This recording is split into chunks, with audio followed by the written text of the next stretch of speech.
তালের বড়া খেতে কিন্তু সবার ভালো লাগে, কিন্তু বানানোর আগেই দুবার কিন্তু মাথায় চিন্তা আসে এত কষ্ট করে আবার তালের বড়া বানাতে হবে।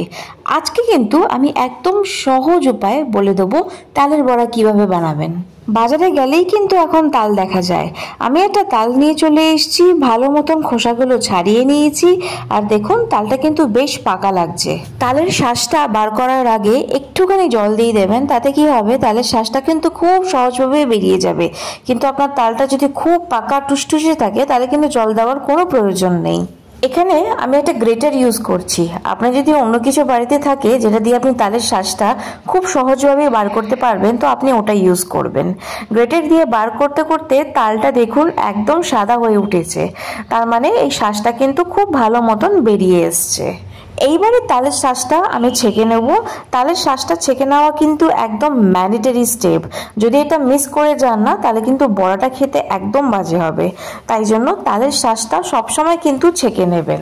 অনেক সময় দেখি তালের টেস্টটা একদম তেতো তেতো লাগে, সেটা অ্যাভয়েড করার জন্য এই যে আমি ছেঁকে নিলাম, এরপরেই কিন্তু হাত দিয়ে একটু ভালো মতন গুলে নেবেন। হাত দিয়ে একটু গুলে নেওয়ার পরেই কিন্তু ওই তেতো ভাবটা কিন্তু চলে যাবে। এখানে আমি পরিমাণ মতো একটু সুজি নিয়ে নিয়েছি, ময়দা নিয়ে নিয়েছি, আর নিয়ে নেব চিনি।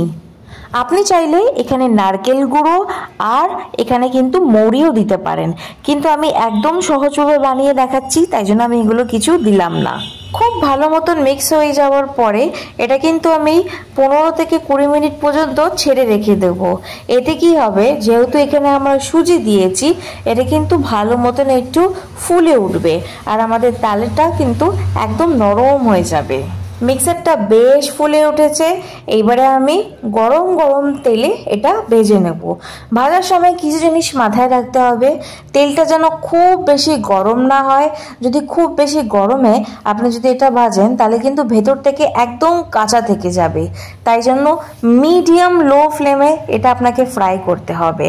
মিডিয়াম লো ফ্লেমে ফ্রাই করলে কিন্তু ভেতর থেকেও তালটা বেশ ভালো মতন ফুলে উঠবে আর একদম নরম খেতে হবে। তেলে দেওয়ার পরে কিন্তু তালের বড়াটা বেশ ফুলে উঠেছে। দুদিকেই যখন একটু হালকা লালচে হয়ে যাবে আমি বড়াটাকে নামিয়ে নেব অ্যান্ড গরম গরম এটা আমি পরিবেশন করব। তালের বড়া এমন একটা জিনিস, এটা কিন্তু আপনি বাড়িতে অনেক দিন রেখেও খেতে পারেন। আপনার এই রেসিপিটা কেমন লাগলো নিশ্চয়ই কমেন্ট করে জানাবেন। অ্যান্ড এই তালের বড়া কিন্তু বিশাল নরম অ্যান্ড সফট অ্যান্ড ফ্লাফি হয়েছে, সেটা কিন্তু দেখেই বোঝা যাচ্ছে। আপনি নিশ্চয়ই কমেন্ট করে জানাবেন অ্যান্ড ভিডিওটাকে লাইক, শেয়ার অ্যান্ড চ্যানেলটাকে সাবস্ক্রাইব করে যাবেন। অ্যান্ড হ্যাঁ, বানিয়ে নিশ্চয়ই কমেন্ট করে জানাবেন কেমন হয়েছে।